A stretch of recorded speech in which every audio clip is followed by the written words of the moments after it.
A gente vai estar recebendo o pastor Felipe Guimarães, né? Vem cá, Felipe, por favor. Um amigo muito querido, meu primo de 10º grau, né? Mais um primo, eu tenho primo espalhado por todos os lados dessa terra. Né? Uma alegria dobrada estar recebendo nossos irmãos da Igreja Plena Mosaico, né? Que estão nos visitando aí, é uma alegria ter vocês conosco, amém?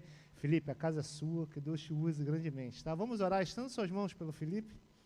Pai Santo, obrigado por esse momento, obrigado, Senhor, pela oportunidade de estarmos reunidos, cultuando a Ti, e lhe pedimos pela vida do Felipe, do pastor Felipe, que o Senhor venha usá-lo poderosamente como seu instrumento, para nos edificar através da sua palavra, Pai, seja com ele, é o que lhe pedimos, em nome de Jesus, amém e amém.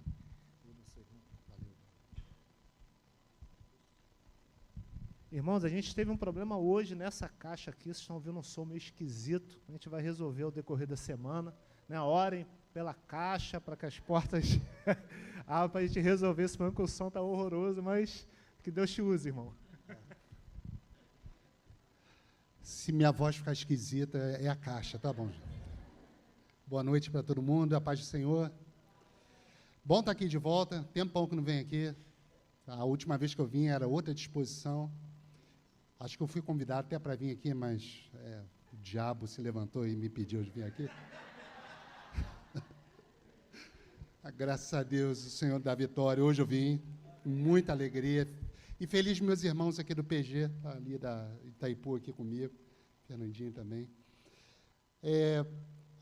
Vocês estão falando aqui sobre encontros com Jesus, e eu separei o texto de João, capítulo 4, para nós lermos.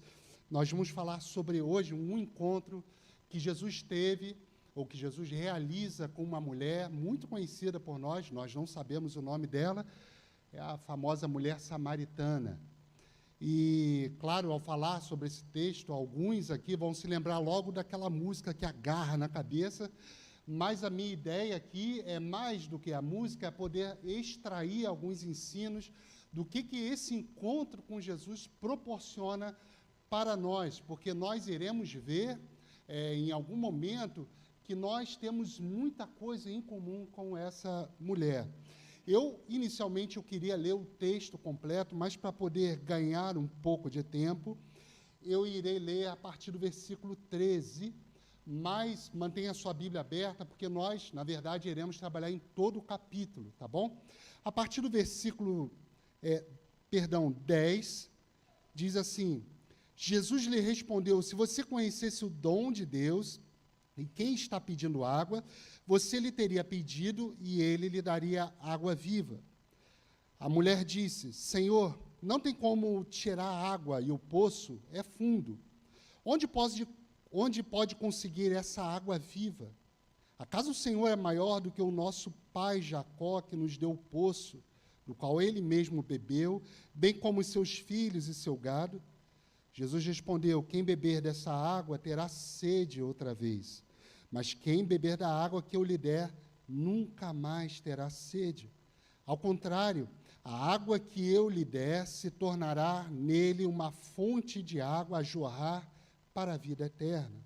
A mulher lhe disse: Senhor, dê-me dessa água, para que eu nunca mais tenha sede, nem precise voltar aqui para tirar água. Ele lhe disse: vai, chame seu marido e volte. Não tenho marido, respondeu. Jesus lhe disse: você falou corretamente ao dizer que não tem marido. O fato é que você já teve 5, e o homem com quem agora vive não é seu marido. O que acabou de dizer é verdade. A mulher disse: Senhor, vejo que é profeta. Os nossos antepassados adoraram nesse monte, mas vocês, judeus, dizem que Jerusalém é o lugar onde se deve adorar. Jesus declarou: creia em mim, mulher. Está próxima a hora em que vocês não adorarão o Pai, nem nesse monte, nem em Jerusalém. Vocês, samaritanos, adoram o que não conhecem. Nós adoramos o que conhecemos, pois a salvação vem dos judeus. No entanto, está chegando a hora, e de fato já chegou, em que os verdadeiros adoradores adorarão o Pai em espírito e em verdade. E estes são os adoradores que o Pai procura. Deus é espírito e é necessário que os seus adoradores o adorem em espírito e em verdade. A mulher disse: eu sei que o Messias vem e que é chamado Cristo. Quando vier, ele nos explicará tudo. Então Jesus declarou: eu sou o Messias. Eu que estou falando com você. Solta aí. Irmãos, esse texto da mulher samaritana, como eu disse, traz muitos ensinamentos para cada um de nós. O texto, se você ler com atenção, não somente o capítulo 4, mas inclusive 1, 2, o 3, os textos que antecedem, vocês vão reparar que esse texto corresponde a uma unidade, a um assunto só que o evangelista João quis passar para nós. E interessante é que existe um elemento no capítulo 1, 2, 3, 4 e também no 5 de João, um elemento em comum em todos esses capítulos, que é o quê? Água. A água no capítulo 1 está sendo mostrada ali como um objeto para purificar pecadores arrependidos por meio do batismo. No capítulo 2, Jesus transforma a água, que era usada para um ritual de limpeza, de purificação, no melhor vinho do casamento em Caná da Galileia. No capítulo 3, Jesus confronta Nicodemos na sua religiosidade rígida, inflexível. Nicodemos, você lembra que ele era um líder muito respeitado entre os judeus, e Jesus o confronta falando: é necessário nascer da água e do Espírito. No capítulo 4, Jesus utiliza da água do poço, a água que era do poço, para falar de uma verdade muito mais profunda, que é a água da vida. Capítulo 5, aparece ali uma pessoa deficiente física, esperava o mover das águas para que pudesse ser curado, e Jesus aparece. E esse homem que nunca tinha conseguido tocar na água, no momento em que ela mexia, Jesus fala: olha, você não precisa disso, eu estou aqui. E foi curado aquele homem. Esse texto todo, o capítulo 4, ele pertence, então, a uma unidade, ao que Deus quer falar conosco, que, na verdade, o evangelista ali, João, ao escrever, ele tinha uma mensagem para declarar para os seus leitores originais, e muito provavelmente todo esse texto já tinha ali, ganhava um eco, ou já tinha uma raiz ali em Jeremias, capítulo 2, versículo 13, quando Deus fala assim: porque o meu povo fez duas maldades. A mim me deixaram um manancial de águas vivas e cavaram cisternas rotas que não retêm águas. João está mostrando que Jesus veio para trazer um novo tempo para o povo, uma nova era, uma nova ordem para aquela religião já tão engessada, já tão enraizada, mas sem produzir nenhum tipo de vida, que era o caso de Nicodemos. Mas também João mostra que Jesus veio ao encontro de pessoas tão imperfeitas, tão marginalizadas pela sociedade, como era o caso da mulher samaritana. Todos esses textos, 1, 2, 3, 4, 5, está falando de um Deus, de Cristo Jesus, que vai ao encontro de todos os tipos de pessoas, para mudar completamente a sua vida. Ao religioso, inflexível, duro, ele fala: é necessário nascer da água e do Espírito. Para uma mulher marginalizada, com uma religião imperfeita, distorcida, como era o caso dos samaritanos, ele vem e fala: você precisa tomar da água da vida. E nesse texto, no capítulo 4, mediante a esse encontro, esse texto nos apresenta algumas transformações que aconteceram quando Jesus foi ao encontro dessa moça ali naquele poço. Vamos ver apenas três transformações que o texto nos apresenta. Estamos juntos, gente? Sim. A primeira, quando Jesus vai ao encontro daquela mulher, ele traz uma transformação nas feridas de disputas do passado, as mágoas completamente enraizadas no coração. Era o caso dos samaritanos e dos judeus. Pensa, gente, que algumas vezes a gente fala sobre uma sociedade que está dividida, como é o nosso caso. A gente se divide por várias coisas, né? Mas isso que nós vivemos é muito ruim, mas nem se compara lá com os samaritanos e os judeus. Não era uma história nova, não era uma história muito antiga. Essa rixa já era, gente, de muito tempo.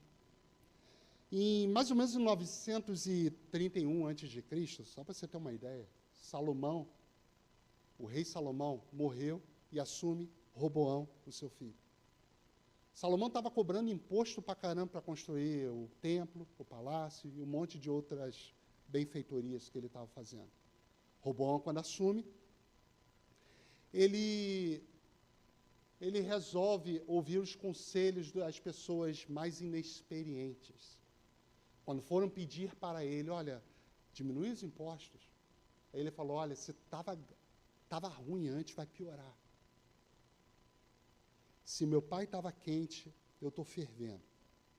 Jeroboão, que estava ali pedindo, uma das pessoas estava pedindo a redução do imposto, ele já havia tido uma treta com Salomão antes. Ele retornou para tentar resolver ali a situação. E quando ele viu que esse problema não ia se resolver, Israel se separou. Reino Norte, Reino Sul. Reino Norte, 10 tribos, o rei era Jeroboão.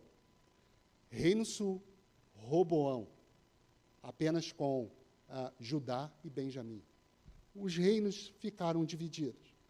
Jeroboão, preocupado de que o povo pudesse abandoná-lo para poder adorar a Deus em Jerusalém, resolve construir 2 templos no Reino Norte. Um ficava em Betel, que era no sul de Israel, e outro ficava em Dan, no norte. Ali ele fez 2 bezerros. Isso está lá em 1 Reis, capítulo 12, tá, gente? Versículo 26. Ele colocou 2 bezerros e falou, esses aí são os seus deuses, Israel, que tiraram vocês do Egito. Então ele estabeleceu altares e levantou sacerdotes que não eram levitas. Veja a história dos samaritanos e os judeus, como eu acabei de falar.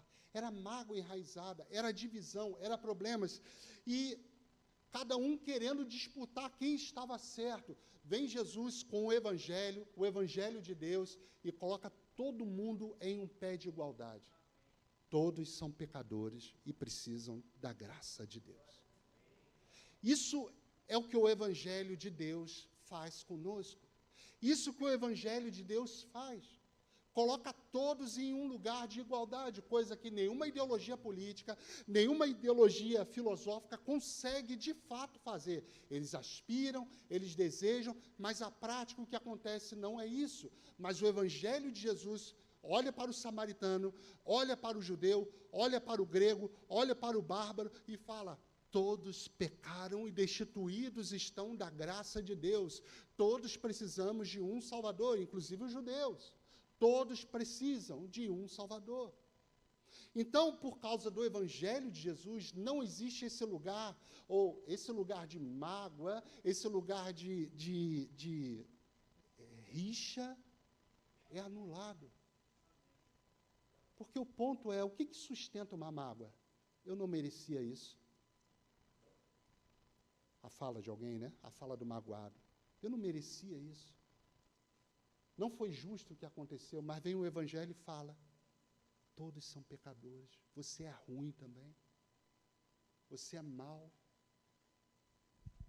O Evangelho vai lá, a pessoa magoada vai lá e fala, eu estou certo, ele está errado. O Evangelho vem e fala, os dois são pecadores e precisam da graça de Jesus. Os dois necessitam do amor transformador de Jesus Cristo. No Evangelho de Deus não existe esse lugar de mágoa, porque o combustível da mágoa é a sensação de superioridade que uma pessoa tem sobre o outro. Enquanto uma pessoa se acha superior ao outro, ela não consegue perdoar. O Evangelho vem e mostra que todos nós somos destituídos da graça de Deus. E que só há um que está acima de todos, é Deus, o nosso Pai. Só há um que é bom, que é o Pai que está nos céus. No Evangelho é isso, não há méritos, tudo é graça, todos somos pecadores e pela fé nos tornamos filhos de Deus. Então, quem sou eu? Mediante a esse maravilhoso Evangelho, quem sou eu para sustentar uma mágoa com alguém? Quem sou eu para sustentar uma rixa? Quem sou eu para ter problemas por causa de uma escolha política, por causa do time de futebol? Bonita camisa tricolor, hein, chefe? Quem sou eu? Quem sou eu? Quem sou eu para sustentar isso? Quantas vezes ouve-se da boca de pessoas, ele é gente boa, pena que é. Não, não, não, não. Todos nós somos pecadores e carecemos da graça de Jesus. Essa é a primeira grande lição que o encontro de Jesus traz para nós, porque mediante a esse encontro existe uma transformação em corações que estão magoados. A segunda coisa é, nesse encontro de Jesus acontece uma transformação ao coração ou a todo o coração inquieto. Eu escolhi essa palavra inquieto porque eu quis ser mais educado, sabe? O coração inquieto daquela mulher. Aquela mulher, você vai olhando os detalhes do texto, né? Ela foi meio-dia. Ao meio-dia, ela foi tirar a água do poço. Tradicionalmente, o horário de buscar a água no poço era pela manhã. E, geralmente, um grupo de mulheres juntas. Todas iam para tirar o poço. Era uma questão de segurança. A água da manhã e seria usada ao longo do dia. Aquela mulher vai ao meio-dia, muito provavelmente porque era um tipo de mulher que já era marginalizada pela sociedade. Ou ela era marginalizada pela sociedade, ou ela mesma marginalizava todo mundo. A questão é que ela não andava com absolutamente ninguém. Muito provavelmente, o fato de ela ter tido 5 maridos e estava morando com um outro que nem marido dela era, favorecia esse fato. O coração daquela mulher inquieto, buscando algum tipo de realização, algum tipo de validação. Pessoal, como eu tenho ouvido essa palavra em meu consultório, tantas e tantas vezes. Traí a minha esposa porque ela nunca me validou. Ouvi isso semana passada. Busquei outras pessoas porque não me sinto validado. Não me sinto reconhecido. Aquela mulher talvez buscasse validação, reconhecimento, plenitude, sentir mulher, sentir amada, e para isso tentou com o primeiro, não deu certo, tentou com o segundo, não deu certo, terceiro, quarto, quinto. Enfim, ela talvez tivesse achado que o problema era a formalidade do casamento, aí resolveu juntar, porque, afinal de contas, se o casamento, se isso é caro demais, vamos juntar, porque é mais barato. A lição que fica para nós é onde você tem colocado a sua esperança. Ao que você, nesse momento, acredita como um alvo que vai lhe proporcionar paz ao seu coração. Se a gente parar para pensar, a gente faz isso o tempo todo. Falamos, se eu ganhar X, finalmente eu vou ficar tranquilo. Se eu entrar para tal empresa para trabalhar, aí sim eu vou ficar bem. Se eu casar, então eu serei feliz.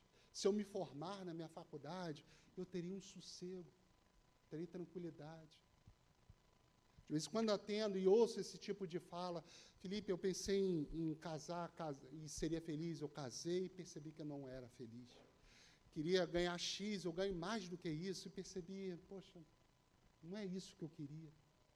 A pessoa se depara com aquilo que chamamos de um vazio no seu coração, um vazio existencial.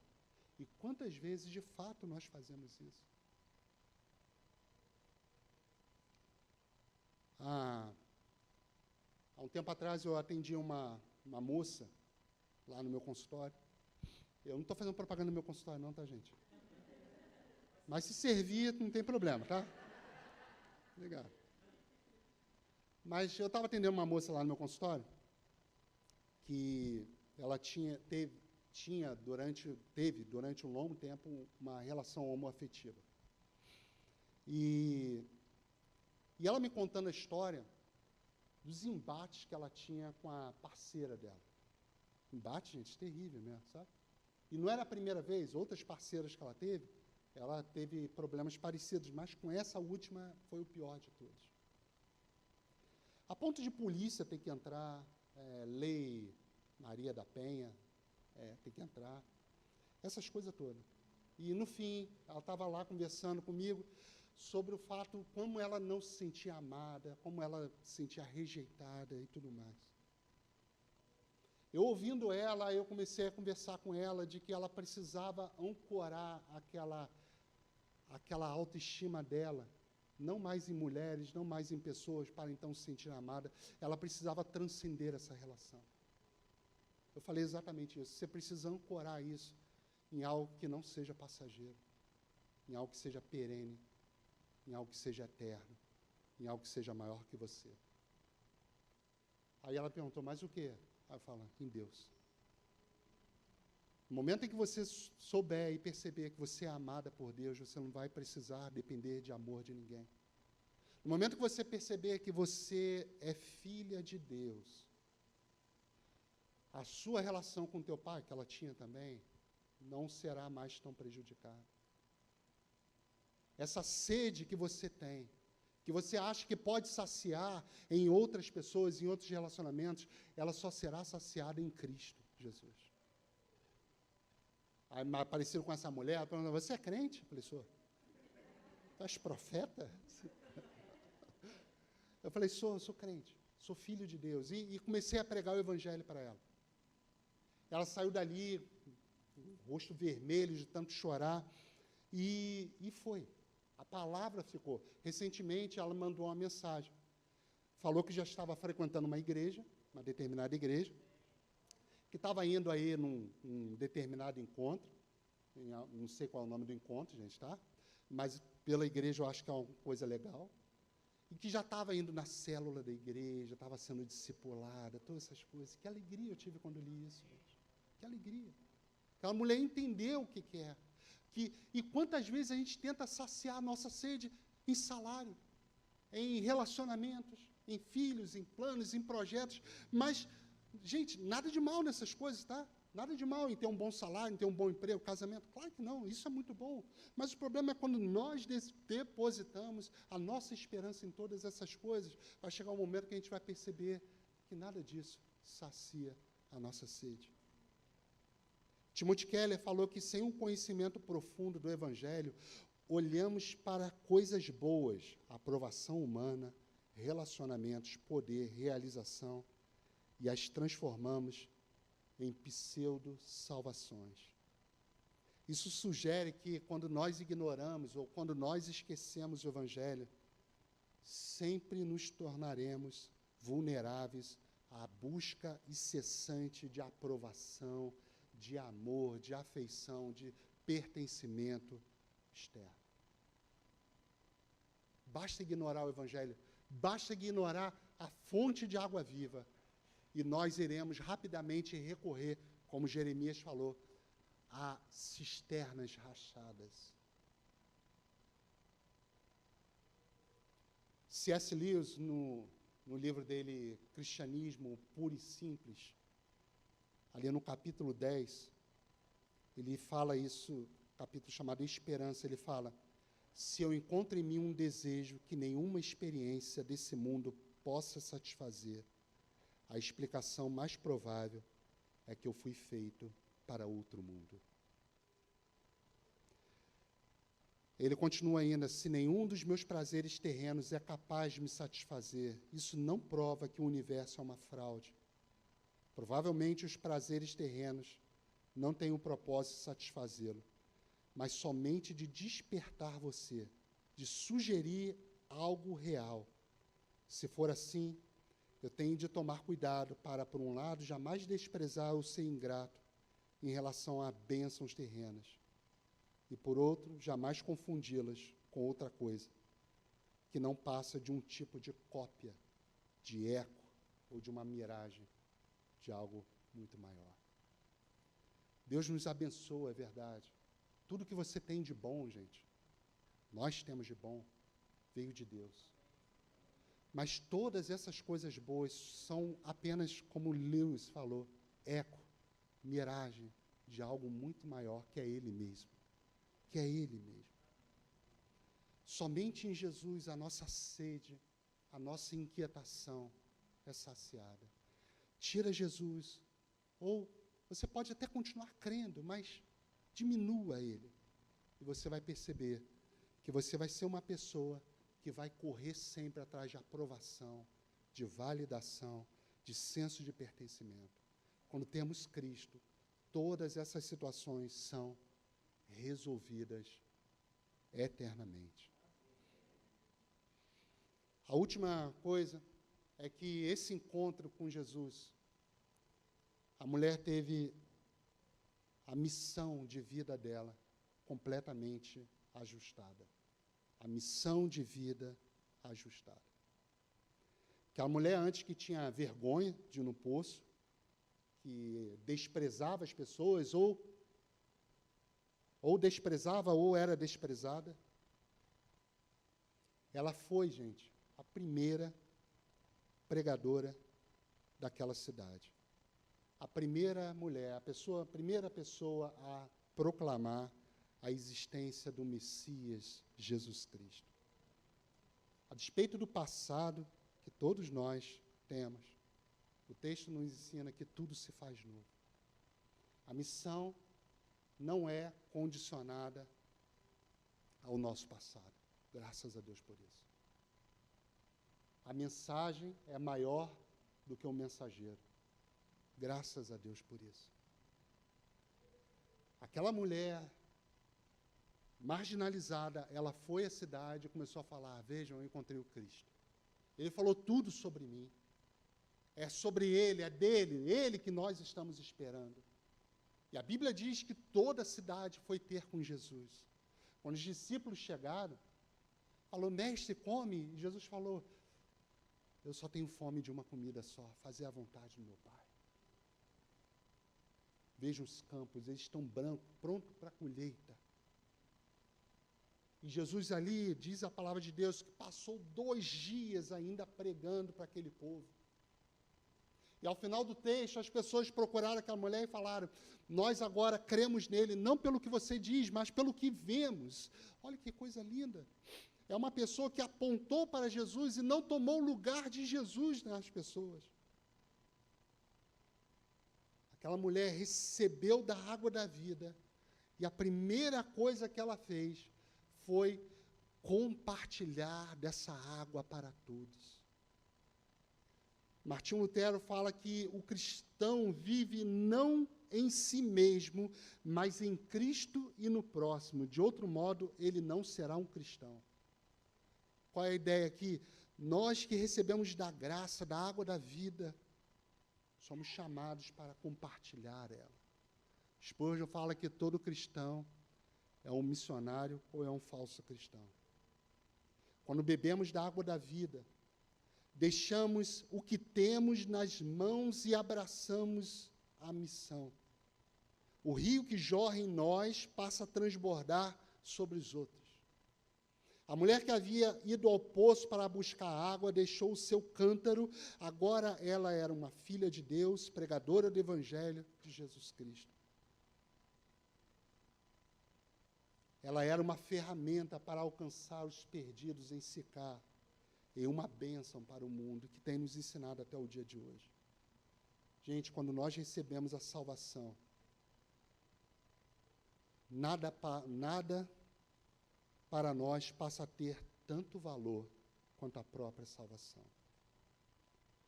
A reação que Deus espera de nós é que nos entreguemos por completo a Ele e a sua missão.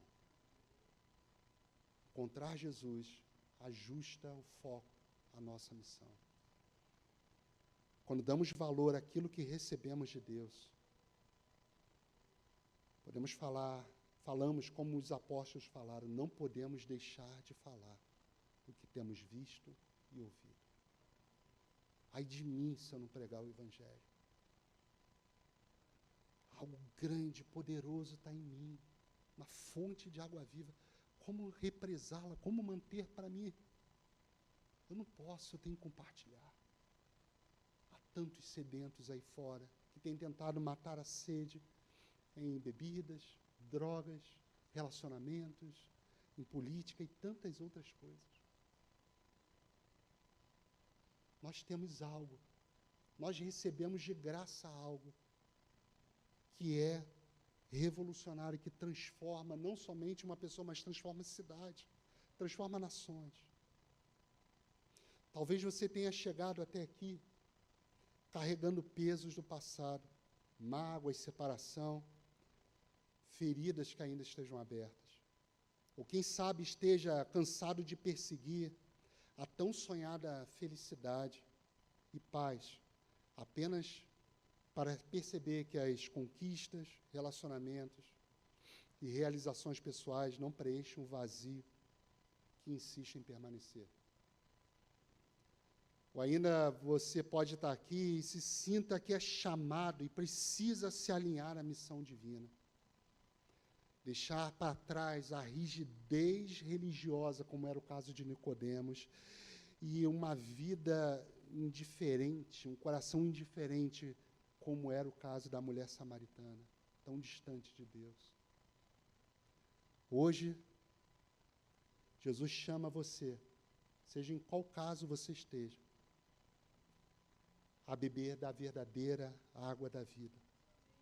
Aquela que não apenas sacia a nossa sede, mas transforma o nosso ser. Permita que essa água viva inunde o seu ser e traga uma nova direção à sua vida. Entregue-se hoje a Cristo, entregue-se à missão, beba da sua água e você jamais será o mesmo. Deixa que essa fonte inesgotável de graça e amor transborde em você e alcance todas as pessoas que estão ao seu redor.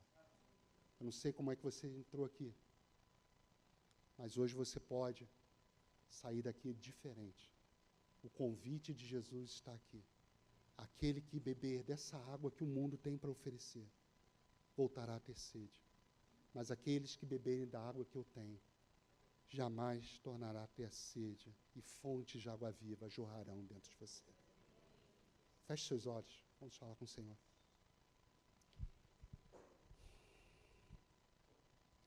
Pai Santo, Deus querido,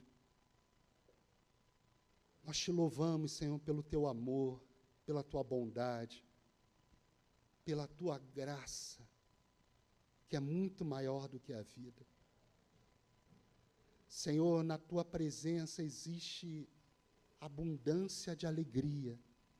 Essa alegria que talvez muitos que aqui estejam procurando em lugares errados. Quantas pessoas aqui buscando felicidade, paz, e condicionaram essas coisas às suas conquistas ou às suas condições, e perceberam que apesar da conquista, apesar de todas as coisas boas que receberam e têm, nada disso é suficiente para acalmar um coração inquieto. Há pessoas aqui, Senhor, que um coração com mágoas, feridas, com situações no passado, que estão hoje separadas das suas famílias, separadas de pessoas. E há outros aqui, Senhor, buscando uma direção tua. Tantas pessoas que oram, Senhor, mostra-me a tua vontade. Mas talvez vivam uma vida religiosa inflexível, como era o caso de Nicodemos. Ou, apesar dessa oração, tem um coração tão distante de ti, como era a mulher samaritana. Senhor, que a tua fonte, que a fonte de água viva possa jorrar em cada um deles aqui, Senhor. Que a sede seja saciada, que o coração seja transformado, e que aqui, Senhor, se levante um povo, Senhor, que possa compartilhar dessa água da vida para todos aqueles outros sedentos, em busca de esperança, em busca de sentido, em busca de direção. Em nome de Jesus Cristo, Senhor, que a tua palavra pregada aqui nessa noite possa dar frutos, Senhor, para o louvor da tua glória. É isso que eu oro, Senhor, e te agradeço no nome do seu Filho Jesus. Amém. e amém. Deus abençoe, gente. Prazer estar com vocês. Que Deus possa continuar falando com vocês em todo o tempo.